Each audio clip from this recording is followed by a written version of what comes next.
Hello friends, welcome back to my channel. तो आज के इस वीडियो में मैं आपको एक्सप्लेन करने वाली हूँ 2023 में आई मूवी कड़क सिंह। तो चलिए विदाउट वेस्टिंग टाइम मूवी का एक्सप्लेनेशन स्टार्ट करते हैं। मूवी स्टार्ट होती है कोलकाता में रहने वाले अरुण से। अरुण अभी हॉस्पिटल में है और अपनी वो कुछ याददाश्त खो चुका है। तभी वहाँ पर साक्षी नाम की लड़की आती है और अरुण को बताती है कि वो उसकी बेटी है। लेकिन अरुण कहता है कि उसका तो बस एक बेटा है जो कि 5 साल का है। लेकिन साक्षी कहती है कि वो उसकी बेटी है और उसका बेटा भी अभी 17 साल का है जिसका नाम था आदित्य। ये सुनकर अरुण साक्षी से उनके फोटोज मांगता है, लेकिन साक्षी के पास कोई भी फोटो नहीं था। साक्षी कहती है कि रिसेंटली उन्होंने कोई भी फोटो क्लिक नहीं किया। ये सुनकर अरुण काफी शॉक था और उसे लग रहा था कि साक्षी झूठ बोल रही है, लेकिन वो साक्षी की कहानी सुनना चाहता था, इसलिए वो साक्षी को सब कुछ बताने के लिए कहता है। जिसके बाद कहानी कुछ टाइम पहले शिफ्ट हो जाती है। एक्चुअली साक्षी एक कॉलेज में पढ़ती है और आदित्य स्कूल में पढ़ता था, लेकिन आदित्य को ड्रग्स लेने की आदत लग गई थी। इस बात से साक्षी काफी परेशान थी। साक्षी इस बारे में आदित्य से बात करती है, लेकिन आदित्य उसे प्रॉमिस करता है कि वो आइंदा ऐसा कुछ भी नहीं करेगा। तभी वहाँ पर अरुण आता है और हमें पता चलता है कि अरुण काफी ज्यादा स्ट्रिक्ट था। वो बच्चों के साथ ज्यादा बात नहीं करता था और हमेशा काम में बिजी रहता था। वो किसी के साथ कॉल पर बात कर रहा था कि रविकांत ने खुद को खत्म कर लिया। अब ये बात सुनकर साक्षी काफी शॉक थी, क्योंकि रविकांत अरुण का काफी अच्छा दोस्त था। तो वही अरुण भी समझ नहीं पा रहा था कि रविकांत ने ऐसा क्यों किया। अब दूसरे दिन साक्षी मॉल जाती है तो वो अरुण को एक लेडी के साथ शॉपिंग करता हुआ देखती है। ये देखकर साक्षी को काफी बुरा लगता है, लेकिन वो अरुण के साथ कुछ भी बात नहीं करती। अब अगले दिन जब साक्षी और आदित्य पढ़ाई कर रहे थे, तभी अरुण ऑफिस जाने के लिए निकलता है और कहता है कि आज रात वो लेट आएगा। और ये सुनकर आदित्य काफी खुश था, क्योंकि अरुण जब घर से बाहर रहता है तो ये लोग घर में काफी मस्ती करते हैं। एक्चुअली अरुण काफी ज्यादा स्ट्रिक्ट था, इसलिए बच्चों ने उसका नाम कड़क सिंह रखा था।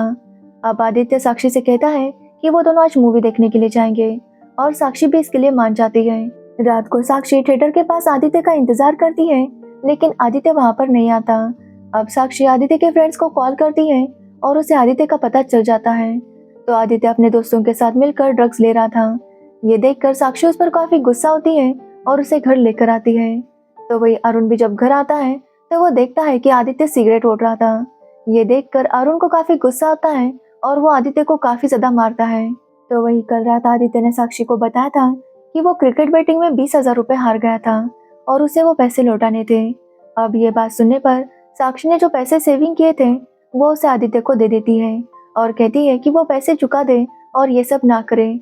लेकिन दूसरे ही दिन साक्षी को पुलिस स्टेशन से कॉल आता है और उसे पता चलता है कि आदित्य को जिस गुंडे ने पैसे दिए थे उसके ऊपर आदित्य और उसके फ्रेंड्स ने मिलकर हमला किया था, इसलिए पुलिस वालों ने उसे पकड़ लिया था।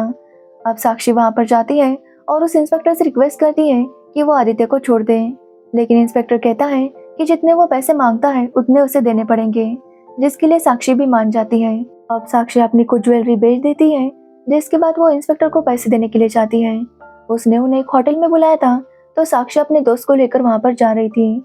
वहां जाकर वो पैसे देती है और जैसे ही वो वापस आ रही थी वो अपने पापा को वहां आता हुआ देखती है। ये देखकर साक्षी काफी शॉक थी कि उसके पापा इस टाइप के आदमी हैं जो दूसरे औरतों के साथ इस तरह होटल में आते हैं। साक्षी उन पर गुस्सा हो जाती है और वहां से जाने लगती है। तो वही अरुण भी साक्षी को समझाने लगता है कि जैसा वो सोच रही है वैसा कुछ भी नहीं है। लेकिन साक्षी अरुण पर काफी गुस्सा थी, क्योंकि अरुण पहले भी उसे मॉल में एक और लड़की के साथ दिखा था। साक्षी उस पर गुस्सा करती है और कहती है कि जब उसकी माँ मर गई थी तभी उसके पापा भी मर गए, क्योंकि उनके घर में जो आदमी रहता है वो उनका पापा नहीं हो सकता, क्योंकि उन्हें पता ही नहीं होता कि उनके बच्चों की जिंदगी में क्या चल रहा है। तो वही अरुण को समझ नहीं आ रहा था कि साक्षी वहाँ पर उस लड़के के साथ क्या कर रही थी। लेकिन साक्षी अरुण की कोई बात नहीं सुनती और वहाँ से गुस्सा होकर चली जाती है। और रात को उसे खबर मिलती है कि अरुण ने भी खुद को खत्म करने की कोशिश की है, लेकिन वक्त पर उसे बचा लिया गया था और वो अभी हॉस्पिटल में था। यह सुनने के बाद साक्षी आदित्य के साथ तुरंत हॉस्पिटल चली जाती है, लेकिन अरुण की कंडीशन काफी ज्यादा क्रिटिकल थी। वहाँ पर अरुण के बॉस त्यागी भी आते हैं और वो साक्षी को समझाते हैं कि वो चिंता ना करे, सब कुछ ठीक हो जाएगा। अब अरुण से मिलने उसकी गर्लफ्रेंड नैना भी आती है, लेकिन साक्षी उसके साथ बात नहीं करती। तो वही नैना भी रोज अरुण को देखने के लिए आया करती थी। तभी साक्षी को पता चलता है कि अरुण को सस्पेंड किया जा रहा था। Actually Arun department of financial crime का ऑफिसर था और एक बहुत बड़ा फ्रॉड हुआ था जिसे वो इन्वेस्टिगेट कर रहा था। एक्चुअली एक चिट फंड कंपनी ने लोगों से वादा किया था कि वो उनके पैसे डबल करके देंगे। अब लोगों ने पैसे इन्वेस्ट किए, जिसके बाद वो कंपनी पैसे लेकर भाग गई और अरुण उसी केस को इन्वेस्टिगेट कर रहा था। लेकिन अब अरुण ने खुद को खत्म करने की कोशिश की थी। इसका मतलब उसकी मेंटल हेल्थ स्टेबल नहीं थी, इसलिए उसे जॉब से सस्पेंड किया गया था। अब साक्षी इस बारे में अर्जुन से बात करती है, जो कि अरुण का कलीग था, और अर्जुन अरुण की हर ऑर्डर फॉलो करता था। अब साक्षी ये बात जब अर्जुन को बताती है, तो अर्जुन कहता है कि वो केस फाइल कर सकती है कि उसके पापा ने खुद को खत्म करने की कोशिश नहीं की, बल्कि किसी ने उन्हें मारने की कोशिश की थी। अब अरुण के पास एक नोट मिला था, जिसमें उन्होंने साक्षी से माफी मांगी थी, और सबको लग रहा था कि यह अरुण का आखिरी नोट होगा। लेकिन साक्षी कहती है कि जब वो ये लिख रहे थे, तभी उनके ऊपर किसी ने वार किया है, क्योंकि अरुण ने वहां पर लास्ट में एक लाइन खींची थी, लेकिन अरुण ऐसा कभी नहीं करता था। इससे साक्षी को पूरा यकीन था कि उसके पापा को किसी ने मारने की कोशिश की थी। अब कहानी प्रेजेंट में आती है, जहाँ पर साक्षी अरुण को यह सब कुछ बता चुकी थी, लेकिन अरुण ये मानने के लिए तैयार नहीं था कि वो एक स्ट्रिक्ट फादर था। साथ ही वो ये भी मानने के लिए तैयार नहीं था कि उसकी गर्लफ्रेंड होगी। लेकिन साक्षी उसे बताती है कि जो भी उसने बताया है वो सच है, जिसके बाद अरुण उसे कहता है कि वो आदित्य को लेकर आए। लेकिन साक्षी ने आदित्य को रिहाब भेजा था, इसलिए आदित्य वहां पर नहीं आ पाता। इसलिए साक्षी अरुण को उनके फोटोग्राफ्स लाकर देती है, जिससे अरुण को थोड़ा यकीन आ जाता है, लेकिन उसे याद कुछ भी नहीं आ रहा था। तो वही साक्षी ने केस फाइल कर ली थी, लेकिन वो काफी अकेली पड़ गई थी। तभी उसके साथ नैना आकर बात करती है, और इस बार साक्षी भी नैना के साथ बात करती है। साक्षी नैना से पूछती है क्या उसे लगता है कि अरुण सच में खुद को खत्म करने की कोशिश कर सकता है, जिस पर नैना कहती है कि अरुण कभी भी ऐसा नहीं कर सकता, क्योंकि वो कभी भी साक्षी और आदित्य को अकेला छोड़कर नहीं जाएगा। अब नैना और साक्षी की भी दोस्ती हो जाती है, जिसके बाद नैना अरुण से मिलने जाती है, तो अरुण उसे भी नहीं पहचान रहा था। तो नैना उसे उनकी कहानी सुनाती है। एक्चुअली नैना और अरुण एक ही कैंटीन में खाना खाने जाते थे। रोज दोनों एक दूसरे को देखते थे, और ऐसे एक दिन दोनों ने बात करना शुरू कर दिया। फिर उनके बीच दोस्ती हो गई और उनका रिलेशन शुरू हो गया। अरुण और नैना दोनों एक दूसरे से सारी बातें शेयर करते थे। जब अरुण ये सुनता है, तो वो काफी ज्यादा शॉक था। एक्चुअली अरुण का नेचर याददाश्त जाने के बाद काफी चेंज हो गया था। वो पहले की तरह स्ट्रिक्ट बिल्कुल भी नहीं था, बल्कि हमेशा मजाक मस्ती करता था। खास करके उसके साथ जो नर्स थी, उनके साथ तो हमेशा उसकी मजाक मस्ती चला करती थी। तो वही साक्षी की केस की वजह से अरुण का सस्पेंशन कैंसिल हो जाता है, जिससे साक्षी और अर्जुन दोनों ही बहुत खुश थे। तो वही अरुण के ऊपर एक आरोप लगा था, क्योंकि अरुण के साथ जो हादसा हुआ था, उससे पहले अरुण ने कॉल किया था, और वो कॉल उसने अग्रवाल को किया था, जो कि उस चिट फंड स्कैम का हेड था। इसलिए लोगों को शक था कि अरुण भी अग्रवाल के साथ मिला हुआ था, और उसने भी बहुत से पैसे खाए हैं। इसलिए अरुण के ऊपर काफी लोग गुस्सा थे, क्योंकि उनका कहना था कि अरुण ने भी उनके साथ फ्रॉड किया है। लेकिन साक्षी जानती थी कि उसके पापा कभी भी ऐसा नहीं कर सकते। तो वही अर्जुन का भी यही कहना था कि अरुण कभी भी गद्दारी नहीं कर सकता। जिसके बाद अरुण के बॉस त्यागी उससे मिलने आते हैं, ताकि वो उसे ऑफिस की स्टोरी सुना सके। अब अरुण ने फैमिली ड्रामा तो सुन लिया था, अब उसे क्राइम स्टोरी सुननी थी। त्यागी बताते हैं कि एक बहुत बड़ा चिट फंड स्कैम हुआ था। तभी अरुण को पता चला कि उसके कलीग के पास 20 करोड़ रुपए हैं। अब ये सुनने के बाद अरुण काफी शॉक था कि रविकांत के पास इतने पैसे कहाँ से आए। सबको पूरा यकीन था कि रविकांत ने रिश्वत ली है। इसलिए त्यागी अरुण से कहते हैं कि वो जाकर रविकांत से बात करे, क्योंकि जल्द ही रविकांत की इन्वेस्टिगेशन होने वाली थी। अब अरुण जाकर रविकांत से बात करता है और उससे पूछता है कि उसके पास इतनी रिश्वत कहाँ से आई, लेकिन रविकांत उसे कुछ भी नहीं बता रहा था। अरुण रविकांत से कहता है कि रविकांत के पास जो केसेस हैं, वो इतनी बड़ी अमाउंट नहीं दे सकते। इसलिए अरुण को जानना था कि रविकांत के पास इतने पैसे कहाँ से आए। लेकिन रविकांत काफी डरा हुआ था, और वो बालकनी से कूद जाता है, जिससे उसकी मौत हो जाती है। अब ये बात जब अरुण के सीनियर को पता चलती है कि जब अरुण रविकांत से पूछताछ कर रहा था, तभी उसकी मौत हो गई, तो वो अरुण को सस्पेंड करना चाहते थे। लेकिन त्यागी अपने बॉस को समझाते हैं कि अरुण सबसे बेस्ट है, इसलिए वो उसे सस्पेंड ना करें। अब त्यागी के कहने पर अरुण की जॉब बच जाती है, जिसके बाद अरुण आकर रविकांत के बारे में और जानकारी निकालता है, और उसे रविकांत के पास उसी स्कैम की फाइल मिलती है जिसके बारे में इन्वेस्टिगेशन चल रही थी। लेकिन ये केस तो रविकांत के पास था नहीं, तो फिर ये इन्वेस्टिगेशन वो क्यों कर रहा था, ये बात अरुण को समझ नहीं आती। जिसके बाद अरुण की टीम साकिब नाम के आदमी को पकड़ती है, जो कि इस चिट फंड स्कैम में इन्वॉल्व था।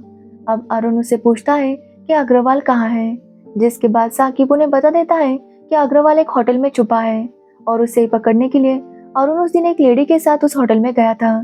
तभी उसे साक्षी ने देख लिया और साक्षी को अरुण को देखकर गलतफहमी हो गई। साथ ही उन्हें पता चलता है कि उस होटल में अग्रवाल नहीं था।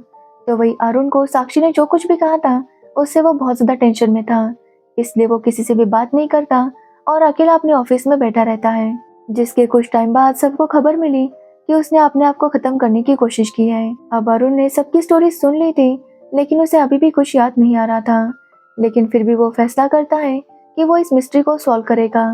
अब वो अर्जुन से बात करता है और अर्जुन उसे बताता है जब साक्षी ने उसे कहा कि अरुण खुद ऐसा नहीं कर सकता तो अर्जुन को भी शक हुआ। तब उसे याद आया कि अरुण जब अपनी केबिन में अकेला बैठा था तो सुभाष उससे मिलने गया था और उसके बाद ही अरुण ने ऐसा किया था। लेकिन जब अर्जुन बाद में उसके ऑफिस में गया तो उसने देखा कि अरुण की खिड़की का नेट जो टूटा हुआ था वो रिपेयर हो चुका था। ये देखकर अर्जुन को काफी शक हुआ, क्योंकि अरुण के हादसे के तुरंत बाद वो नेट रिपेयर हो चुका था, यानी कि उस दिन जरूर उस खिड़की से अरुण के केबिन में कोई आया होगा।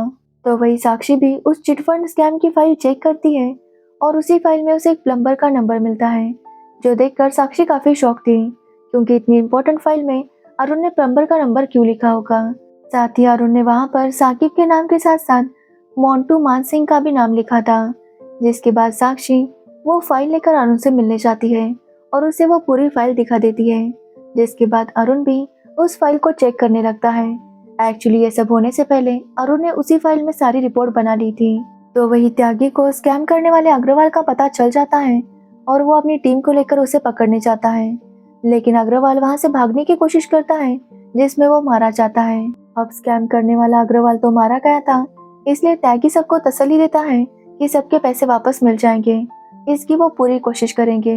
लेकिन तभी उन्हें पता चलता है कि अरुण ने जो लास्ट कॉल किया था वो अग्रवाल को कॉल किया था, यानी कि अरुण ने खुद को खत्म करने से पहले अग्रवाल से कांटेक्ट किया था, जिसकी वजह से सबको ऐसा ही लग रहा था कि अरुण भी अग्रवाल के साथ मिला हुआ है।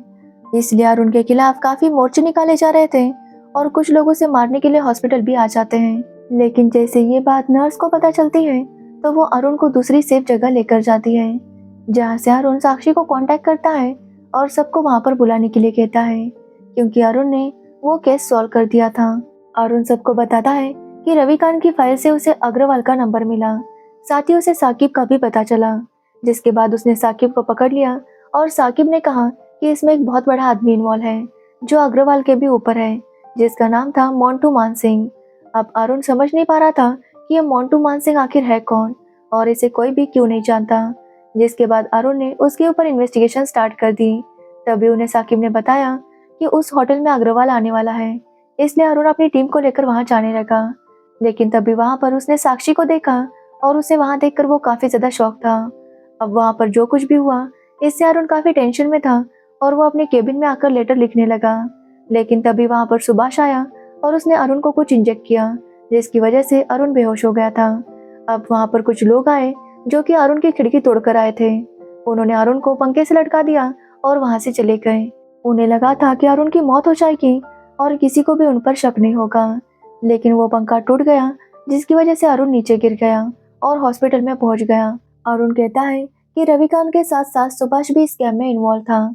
अब ये सुनने के बाद त्यागी काफी भड़क जाता है और अरुण से कहता है कि वो ऐसा नहीं कर सकता, वो अपनी इन्वेस्टिगेशन खत्म कर दे और यहाँ से चला जाए। जिसके बाद सबको पता चल जाता है कि इस सब का मास्टरमाइंड कोई और नहीं बल्कि त्यागी है। एक्चुअली त्यागी समझ चुका था कि अगर सुभाष का नाम आ गया तो सुभाष त्यागी का नाम जरूर बताएगा, इसलिए त्यागी काफी भड़क जाता है और बोल देता है।